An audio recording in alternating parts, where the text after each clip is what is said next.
Olá meus amigos, tudo bem? Eu sou o professor Nunes de Geografia e agora nós vamos estudar as formações vegetais do Brasil, ou seja, os tipos de vegetação que nós temos no território brasileiro. Nós sabemos, o Brasil é um país de grandes dimensões territoriais, não só de leste para oeste, mas também de norte a sul. E nós já vimos, isso nos confere uma grande diversidade de climas. Nós temos no Brasil desde climas mais quentes e úmidos, como é o caso do clima equatorial na região amazônica, até climas quentes e secos, como é o caso do clima semiárido no sertão nordestino, no norte de Minas Gerais, ou até mesmo climas um pouco mais frios, como é o caso do clima subtropical. E é justamente essa diversidade de climas que nós temos que também faz com que nós tenhamos no território brasileiro também uma grande diversidade de formações vegetais. Em ambientes mais quentes e úmidos, como no clima equatorial, é mais comum árvores maiores, mais robustas, uma maior biodiversidade. Ao passo que o clima vai se tornando um pouco mais seco ou mais frio, a vegetação já é mais limitada, um pouco menos desenvolvida, com menor estatura ou menor biodiversidade. Ou seja, na prática, as formações vegetais têm relação direta com os diferentes tipos de clima que nós temos no Brasil. É isso que nós afirmamos aqui logo na introdução. Veja bem, ó, a vegetação é uma consequência do clima, tá bom? É uma consequência do clima. E no Brasil, como nós temos o predomínio, a prevalência de climas quentes e úmidos, tal como o clima tropical e o equatorial, nós temos florestas, né, com alta biodiversidade. Predominam no Brasil formações florestais. Neste módulo, nós vamos ver 4 destas formações. Nós vamos estudar a floresta equatorial amazônica, nós vamos estudar também a Mata Atlântica ou floresta tropical atlântica, a mata de araucária e a mata ciliar ou de galeria. Vamos a elas? Bom, vamos lá. Observando o mapa aqui comigo. Nesta área em verde claro que você observa aqui no mapa, nós temos a floresta equatorial amazônica, a floresta equatorial amazônica. Veja que ela predomina na região norte, muito embora a gente encontre também fragmentos, manchas de floresta equatorial aqui no Maranhão e também ao norte do Mato Grosso, no centro-oeste, mas onde ela predomina na região norte do Brasil, numa região de clima muito quente e muito úmido. Só que cabe a gente lembrar também que a floresta equatorial amazônica não é uma exclusividade do Brasil. Outros 8 países também apresentam este bioma. Entre eles, Guiana, as Guianas, enfim, Guiana Francesa, Guiana, Suriname, a Venezuela, a Colômbia, a Bolívia, o Peru, tá bom? Todos esses países também possuem floresta equatorial amazônica. Lógico, a maior parte dela está em território brasileiro. Muito bem. Vamos às características básicas desta formação vegetal. A floresta amazônica, ela é latifoliada. O que significa dizer isso? Latifoliada, ela apresenta folhas grandes e largas, ok? Ela é higrófita ou higrófila, ou seja, é uma formação vegetal bastante adaptada a ambientes úmidos, com grande quantidade de água. Ela é heterogênea, ou seja, muito biodiversa, aliás, a maior biodiversidade que nós temos no mundo. Ela é também ombrófila. Professor, o que é ombrófila? Ombrófila é escura, sombria, mesmo durante o dia. Por quê? Porque as árvores são tão altas, com copas tão largas, que mesmo durante o dia há uma certa dificuldade da penetração da luz solar no interior da floresta. Ela é também densa. Ela é densa. O que significa ser uma floresta densa? Fechada, com árvores muito próximas umas das outras, tá? Uma floresta de difícil penetração, de difícil circulação. Esta é a floresta equatorial amazônica. Agora, observe aqui comigo. Para fins de estudo em geografia, nós dividimos, né, a floresta equatorial amazônica em 3 tipos de mata, que vão variar de acordo com a superfície, de acordo com as altitudes do terreno, tá? De acordo com os patamares. Então, nós temos 3 tipos de mata na Amazônia. A mata de Igapó ou Caigapó, tá? Que é essa primeira que você está vendo aqui, ó. Mata de Igapó ou Caigapó, que é aquela parte da vegetação que se encontra permanentemente dentro da água, que se encontra em áreas permanentemente alagadas. Um exemplo, a Vitória Régia, sabe aquela planta redondinha que fica boiando lá no rio? Então, aquilo ali é uma espécie da mata de Igapó ou caigapó. Tudo bem? Segundo tipo, mata de várzea. Professor, o que é a várzea mesmo de um rio? A várzea de um rio é aquela área lateral onde o rio costuma inundar nos períodos de cheia. A mata de várzea, portanto, é aquele tipo de vegetação que se localiza, né, ali nas áreas laterais do rio, onde o rio inunda, tudo bem? No período de cheia, ok? E a gente sabe que na Amazônia essas cheias são constantes, em razão do grande volume pluviométrico que nós temos na região. Ok, professor, então me dá um exemplo de uma espécie, tá, de mata de várzea, as seringueiras. Sabe as seringueiras, de onde nós nós conseguimos tirar o látex lá, extrair o látex para fabricação da borracha? Então, é um exemplo de mata de várzea, tá bom? Nós temos também, observe, o caetê ou mata de terra firme. Caetê ou mata de terra firme é aquela vegetação que está em área que não é sujeita a alagamentos, áreas livres de inundação, ou seja, em áreas mais altas do território amazônico, onde eu vou ter espécies que estão livres de inundação. Aliás, é a maior parte da vegetação, onde eu vou ter árvores mais altas, mais robustas, tá bom? Enfim, falamos sobre isso. Agora, a despeito da grande importância que nós temos, né, no nosso país, nós temos, aliás, da floresta que nós temos, que é a maior do planeta hoje, a mais biodiversa do mundo, é um patrimônio do ponto de vista ambiental do Brasil, mas também mundial. Apesar de toda essa importância, de toda essa biodiversidade, infelizmente a floresta equatorial amazônica ela vem sendo devastada, tá? Ela vem sendo destruída. E os últimos dados de grandes institutos de pesquisa, como é o caso do INPE, do Instituto Nacional de Pesquisas Espaciais, têm mostrado isso. O desmatamento tem avançado na Amazônia. E avançado principalmente, olha só, olhando aqui no mapa, ó, principalmente pelas bordas da floresta, entre a região centro-oeste e a região norte. É o que nós chamamos de arco do desmatamento. Arco do desmatamento. Essas áreas que estão sendo recentemente desmatadas para o avanço de algumas atividades econômicas. Tá, professor, mas quais são essas atividades econômicas que têm hoje devastado a Amazônia? Bom, primeiro, o extrativismo, especialmente o extrativismo ilegal, principalmente o extrativismo ilegal de madeira, a derrubada das árvores para a extração da madeira, especialmente aquelas de maior valor econômico, tá bom? Segundo, a expansão da pecuária, principalmente a pecuária bovina extensiva de corte, que tem avançado em direção à região. Terceiro, a expansão da agricultura, com destaque para a agricultura de grãos, como milho e principalmente soja. E quarto, a construção de obras de infraestrutura como rodovias. Ah, professor, mas a rodovia em si, sei lá, ela vai desmatar o quê? Uns 15 metros de largura, nem isso? Mas a rodovia, quando construída, ela permite o avanço da ocupação, ela permite o avanço de atividades econômicas, ela se torna um vetor para o desmatamento da floresta, tá bom? Lamentavelmente é isso que tem acontecido, tá bom? Ok? Bom, falamos sobre esta formação florestal e agora nós vamos comentar um pouquinho a respeito da Mata Tropical Atlântica, ou simplesmente Mata Atlântica. A Mata Atlântica também é uma formação vegetal de clima quente e úmido. Aliás, é uma formação vegetal que se desenvolve basicamente ao longo da costa, ao longo da faixa litorânea, em climas mais quentes e úmidos, desde o Nordeste até o sul do Brasil, avançando em algumas áreas da região Centro-Sul, como, por exemplo, nos planaltos aqui de Minas Gerais, do Rio de Janeiro, de São Paulo. Esta seria, então, a cobertura original dessa vegetação, que, lamentavelmente, também foi muito devastada desde o período colonial. Desde o período colonial, nós sabemos que há uma intensa destruição da Mata Atlântica. No início, com a retirada, a extração do pau-brasil pelo colonizador. Depois, com o desenvolvimento do ciclo da cana-de-açúcar a partir do Nordeste. Uma vez que, quando o português descobriu que lá no litoral nordestino, zona da mata, havia um solo muito fértil, que é o solo de Massapé, e que esse solo servia para o cultivo de cana-de-açúcar, a ideia era abrir áreas para plantar cana, tudo bem? E depois nós tivemos também aqui no Sudeste, né, em São Paulo especialmente, o ciclo do café, que destruiu boa parte desta vegetação.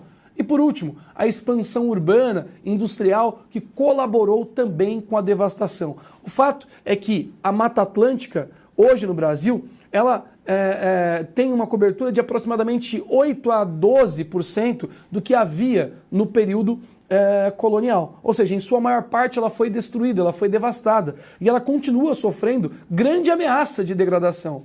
É por isso que a Mata Atlântica ou Floresta Tropical Atlântica, tanto faz, é a mesma coisa, é considerada um hotspot. No Brasil, são hotspots, anota aí no seu caderno, são hotspots Mata Atlântica e Cerrado. Professor, mas o que é um hotspot? Um hotspot é um termo que vem da ecologia e tem sido amplamente também utilizado na geografia, na biologia e tem caído bastante no vestibular. Hotspot é uma área em que eu tenho ali um bioma, tá?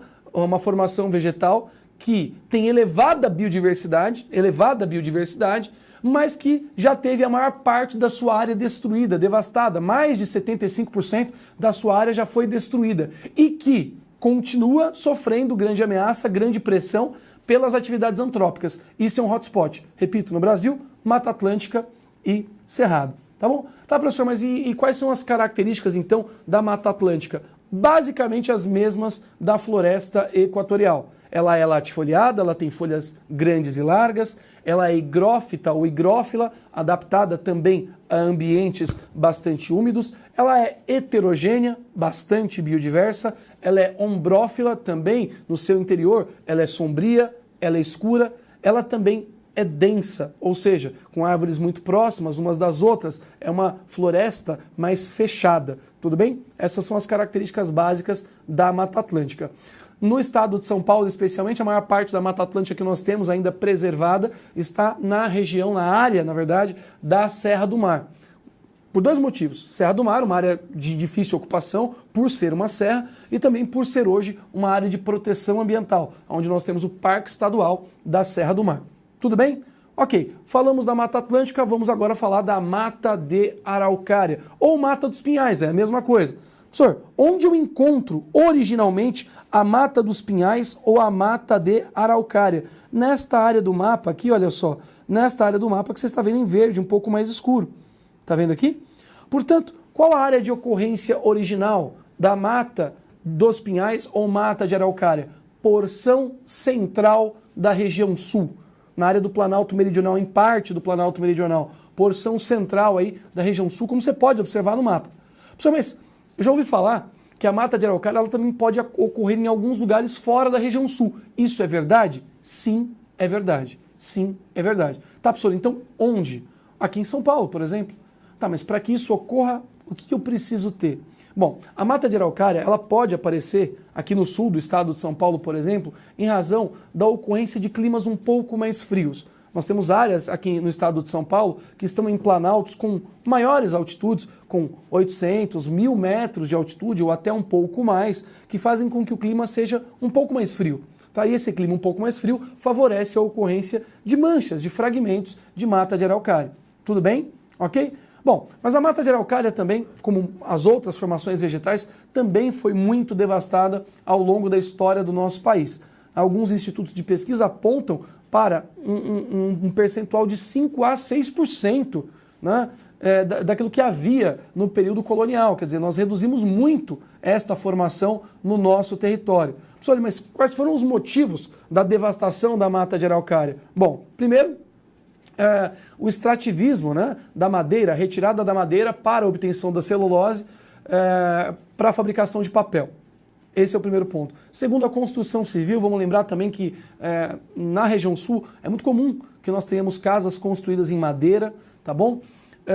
Um outro ponto também é a expansão urbana e a expansão industrial. Essas atividades econômicas todas que eu falei colaboraram, então, com a redução desta formação vegetal. A Mata de Araucária ela é um pouco diferente da formação da floresta tropical e também da floresta equatorial amazônica. Ela é arbórea, ok? É uma formação arbórea, porém não é latifoliada. A Mata de Araucária ou Mata dos Pinhais é acicofoliada, com folhas finas e pontiagudas. Acicofoliada, tá bom?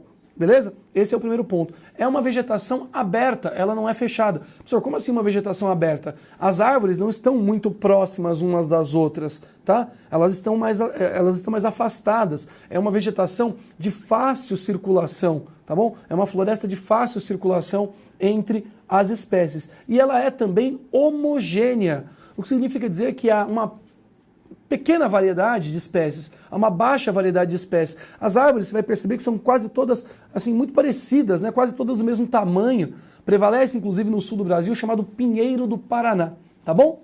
Ok? Bom, vamos falar agora da última formação florestal desta parte da matéria, que é a mata ciliar ou mata de galeria. Mata ciliar ou mata de galeria, que está aqui, ó. Professor, onde eu tenho mata ciliar ou mata de galeria? Em qualquer lugar do país. Ora, como assim? Não tem uma região específica? Não. A mata ciliar, ela se desenvolve onde você tem rio. Se você tem rio, você pode ter mata ciliar. Então ela pode acontecer em qualquer parte do país, tá bom? A mata ciliar, ou de galeria, é uma formação vegetal que se desenvolve ao longo das margens dos rios. Se desenvolve ao longo das margens dos rios. E apresenta, de modo geral, espécies típicas de Mata Atlântica, em razão da maior umidade ali, em razão da própria existência do rio. Então, a prevalência é de espécies de Mata Atlântica. Bom, é a vegetação, então, que se desenvolve ao longo das margens do rio. E é uma vegetação que tem uma finalidade muito importante, uma finalidade ecológica, eu diria, muito importante, que é proteger o rio contra a erosão das suas margens e o assoreamento.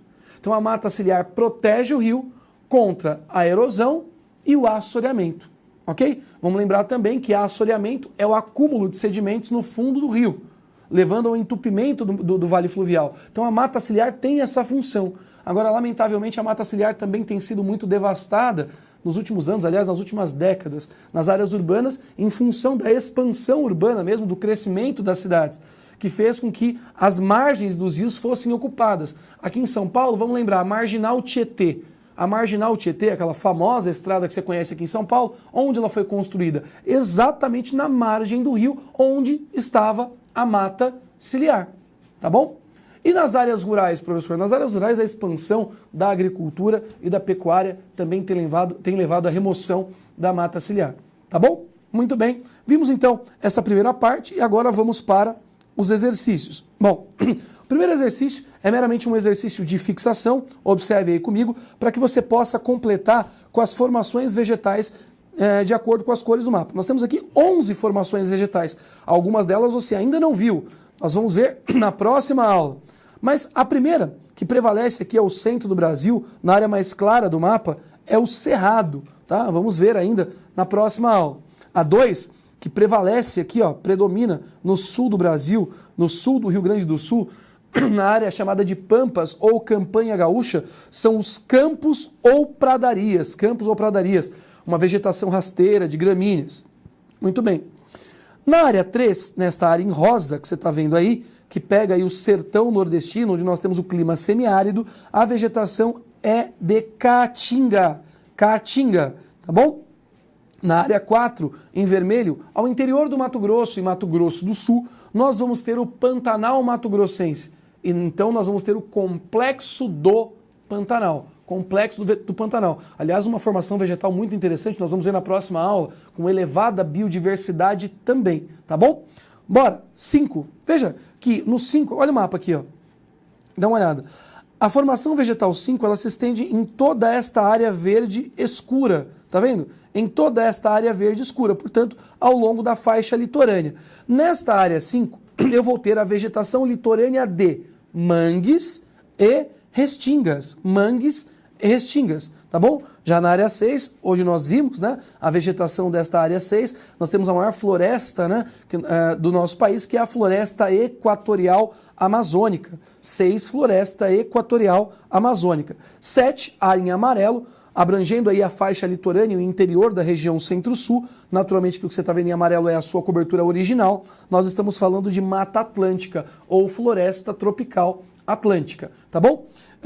Em Verde, agora já mais ao sul do Brasil, na porção central da região sul, acabamos de ver essa formação florestal, é a mata de araucária ou mata dos pinhais, tanto faz, tá bom? E a 9, essa linha laranja que você está vendo aí, é uma zona de transição entre o sertão seco e a Amazônia úmida. Nós vamos ainda estudar na próxima aula também, aqui nós vamos ter a mata dos cocais, tá bom? É uma vegetação de palmeiras. Muito bem. Bom, feito esse exercício introdutório de fixação, vamos aos demais. Questão número 2. Olha só, interessantíssima essa questão da FATEC. Diz assim, há 8.000 anos, o espaço geográfico onde se localiza o Brasil possuía, olha só, há 8.000 anos, há muito tempo atrás, 9,8% das florestas mundiais. Você vai perceber que o Brasil não era o território que mais tinha cobertura florestal. Por quê? Neste mesmo período, a Europa, sem a Rússia, tinha 7, quase a mesma quantidade do Brasil. A África tinha mais do que o Brasil, 11% das florestas mundiais. A Ásia, olha isso, 23,6%. Agora, recentemente, no início do século XXI, tá? Ou seja, nas últimas décadas, o espaço geográfico onde se localiza o Brasil detinha 28,3% das florestas do mundo. A Europa sem a Rússia, quase nada, né? Quase nada, praticamente nada, 0,1%. A África, 3,4%. E a Ásia, 5,5%. O que nós conseguimos perceber? Que apesar dos péssimos exemplos que nós temos visto no Brasil, do avanço do desmatamento da Amazônia, do Cerrado, o Brasil ainda tem a maior cobertura florestal do mundo. E ao longo da história, no final das contas, quem mais preservou foi o Brasil. Tá bom? Então, relacionando as informações dos dois períodos históricos citados no texto, é correto afirmar que, alternativa B, o ritmo do desmatamento no território onde o Brasil está situado foi menor se comparado aos continentes citados. Muito bem. Questão número 3, também muito importante, muito interessante. Apesar da riqueza das florestas tropicais, elas estão geralmente baseadas em solos inférteis e improdutivos. Olha só que interessante, quer dizer, você tem a floresta equatorial, você tem a Mata Atlântica no Brasil, tá bom?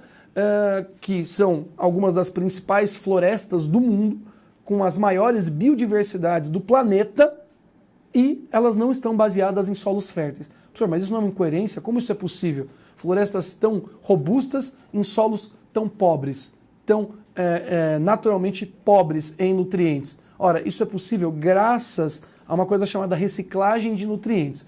A gente tem o latossolo, que é o solo que predomina no Brasil, que você já viu, é um solo naturalmente ácido, pobre em nutrientes, portanto, em tese ele não favoreceria, né, ao desenvolvimento de florestas tão robustas assim, só que em ambientes muito quentes e muito úmidos, tal como o Brasil, há uma rápida decomposição de matéria orgânica proveniente da própria floresta. Como assim, professor? Então, vamos entender. Você tem o horizonte A do solo, do latossolo, ácido, pobre em nutrientes, com pouca matéria orgânica, mas sobre o horizonte A há uma camada de matéria orgânica, que alguns chamam também de horizonte O, onde você tem o acúmulo de restos de folhas, de galhos, enfim, da própria floresta, que rapidamente se decompõe e vai fornecer os nutrientes para a sobrevivência da própria floresta. Em resumo, é o horizonte O, esta camada orgânica que sustenta a floresta, e é a floresta que sustenta o horizonte O, naquilo que nós chamamos de reciclagem de nutrientes, tá? Então, olha só, continuando. Grande parte dos nutrientes é armazenado nas folhas que caem sobre o solo e não no solo propriamente dito. Quando esse ambiente é intensamente modificado pelo ser humano, a vegetação desaparece, o ciclo dos nutrientes é alterado e a terra torna-se rapidamente infértil. No texto acima, então, pode parecer uma contradição a existência de florestas tropicais exuberantes sob solos pobres. No entanto, este fato é explicado pela, conforme eu falei agora para você, reciclagem dos nutrientes, potencializada pelo calor e pela umidade das florestas tropicais, o que favorece, então, a vida dos decompositores. Alternativa E, tá bom? Bom, 4. A palavra fertilidade, então, associada ao solo, tem um significado que leva em consideração sua utilidade para os seres humanos. Os solos são férteis em razão de sua eficácia em produzir tipos de vegetação, incluindo plantações ou comunidades vegetais.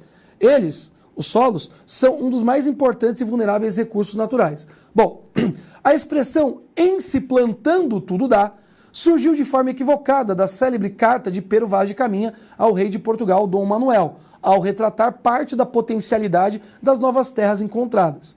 A famosa expressão nunca existiu de fato, mas a intenção original seguia o mesmo caminho, o da fertilidade do solo. Quer dizer, Pero Vaz, quando chegou aqui, teve a sua primeira impressão e descreveu isso para o rei de Portugal. Você estuda isso em história, tá? Ele diz terras a perder de vista, tá bom? Em que se plantando tudo dá, mas ele estava enganado, porque a maior parte dos solos brasileiros não são naturalmente férteis. Nós até temos solos férteis, mas não são a maioria, tá bom? Então, olha só, analisando os dois textos, assinale a alternativa correta. Olha o que diz a A. Pero Vaz de Caminha estava, de forma geral, equivocado, verdade. Ele não conhecia, né, especificamente como, né, quais são as características dos solos brasileiros. Pois o Brasil não possui solos majoritariamente desenvolvidos e de grande fertilidade natural. A região amazônica, por exemplo, apresenta em sua maioria solos arenosos e com uma limitada camada superficial de nutrientes, que são absorvidos rapidamente pelas árvores. Então, nem vamos continuar, de fato, a alternativa A. Tá bom? Bora! Questão número 5. Observe o mapa. Nós temos neste mapa, nestes dois mapas, a cobertura de Mata Atlântica lá no período colonial, período do descobrimento, e o que nós temos de cobertura atual de Mata Atlântica. Perceba que houve um gigantesco avanço do desmatamento aqui, a destruição da formação florestal, e o que restou da Mata Atlântica está tudo fragmentado. São pequenos fragmentos, né, espalhados pelo território, principalmente aqui na faixa litorânea. Muito bem. Diz aqui, a Mata Atlântica percorre importantes regiões hidrográficas brasileiras. Suas florestas são fundamentais para a manutenção dos processos hidrológicos, garantindo a quantidade e a qualidade da água potável para milhões de brasileiros e para diferentes setores da economia nacional. Tendo por base o mapa, as informações citadas e os seus conhecimentos, identifique a seguir a alternativa que apresenta apenas regiões hidrográficas com ocorrência de Mata Atlântica, ou seja, quais são as áreas em que eu tenho bacias hidrográficas inteiramente localizadas em áreas de Mata Atlântica. Você vai lembrar das aulas de hidrografia e nós vamos perceber que a alternativa correta é a B, ou seja, a bacia hidrográfica do Atlântico Sul, a bacia hidrográfica do Paraná, aqui no centro-sul do Brasil, e a região hidrográfica do Atlântico Leste, B de bola, tá bom?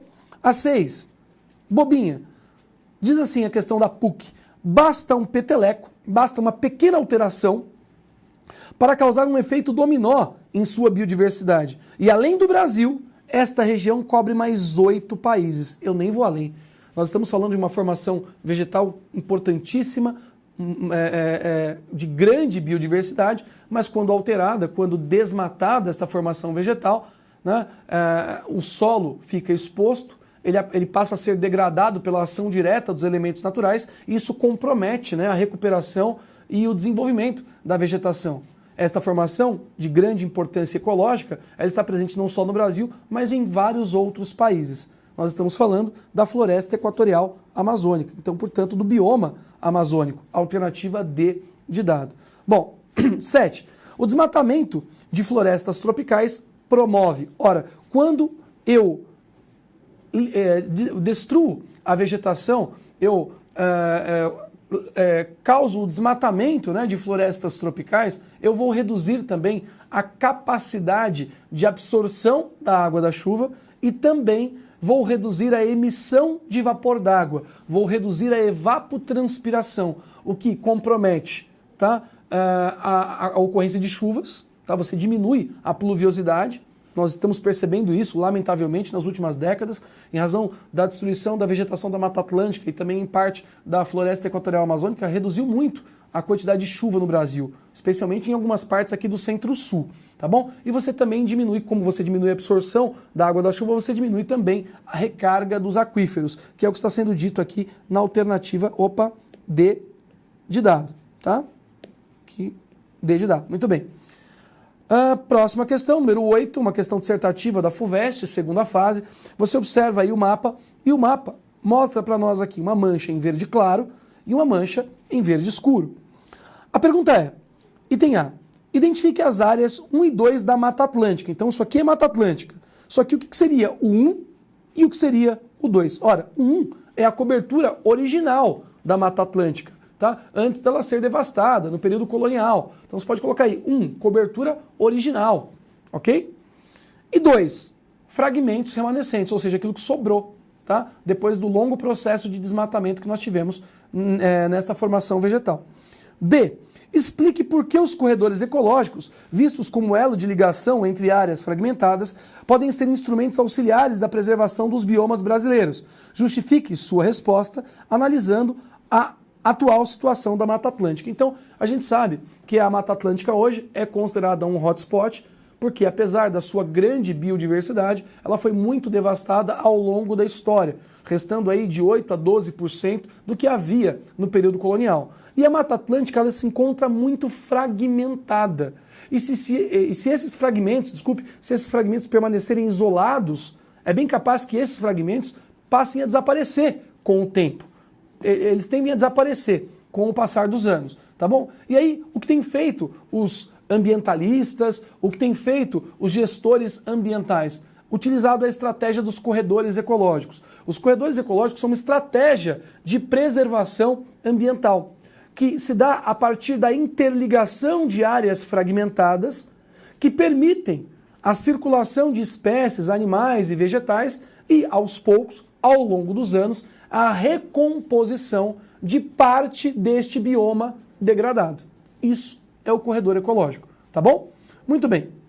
Agora, próxima questão, 9. Você tem uma vegetação aí que é bater o olho e perceber, nós estamos falando da mata de araucária. Então, item A, identifique a formação vegetal representada, mata de araucária ou mata dos pinhais. E, sua área de ocorrência original, região sul do Brasil, ou porção central da região sul do Brasil. Acabou, respondemos o item A, perfeito. B, considerando ao menos um fator de ordem física, explique por que essa formação tem ocorrências fora da sua área nuclear. Por que nós podemos encontrar mata de araucária fora da região sul? Ora, porque em algumas áreas mais altas o clima é mais frio. Então a altitude é um fator importante. E isso pode ocorrer onde? No sul do estado de São Paulo. Tá bom? Item C. Identifique 3 das principais atividades econômicas que promoveram a substituição desta formação vegetal, a destruição desta formação vegetal. Extrativismo da madeira para a obtenção da celulose e a fabricação de papel, a construção civil e a expansão urbano e industrial. Tá bom? Respondemos a 9. Vamos para a penúltima, a 10, é uma análise de gráfico. O que esse gráfico está nos mostrando aqui? Ó? A evolução do extrativismo vegetal e da silvicultura no Brasil ao longo dos anos, na produção primária florestal. Veja que a partir aqui, basicamente dos anos 2000, nós temos uma evolução, um aumento da silvicultura e uma diminuição do extrativismo. Isso se dá graças às leis ambientais e aos incentivos do governo na prática do reflorestamento, ou seja, para que os indivíduos deixem de utilizar a madeira nativa, de árvores nativas, e passem a plantar para, depois de alguns anos, poder retirar a madeira, ou seja, a prática da silvicultura. Então a silvicultura tem crescido e o extrativismo tem diminuído. Considerando então as diferenças entre o extrativismo vegetal e a silvicultura, a variação das curvas do gráfico foi influenciada pela tendência D, item C, utilização de madeira de reflorestamento nos últimos anos. E, por último, questão número 11, nós estamos vendo aí a mata ciliar, né? O próprio exercício descreve isso, aquela vegetação que se desenvolve ao longo dos rios, e está dizendo assim, este é o logotipo do site Programa Mata Ciliar, do governo do estado do Paraná. Define-se esta formação vegetal e sua importância no desenvolvimento das políticas ambientais como? Ora, nós sabemos, mata ciliar, vegetação que se desenvolve ao longo das margens dos rios e tem a função ecológica de proteger o rio contra a erosão e contra o assoreamento. Portanto, alternativa D de dado. Formação nas margens dos rios, dos lagos, represas e nascentes, que tem como alguma de suas virtudes ambientais a contenção da erosão nas margens, tá? E a manutenção de uma importante fonte de biodiversidade. Ok? Muito bem, nós encerramos então essa resolução das questões que falam dessa primeira parte das formações vegetais. Espero que você tenha aprendido bem os conceitos, as características de cada uma das formações. No mais, agradeço bastante a sua atenção e aguardo você numa próxima aula. Até mais!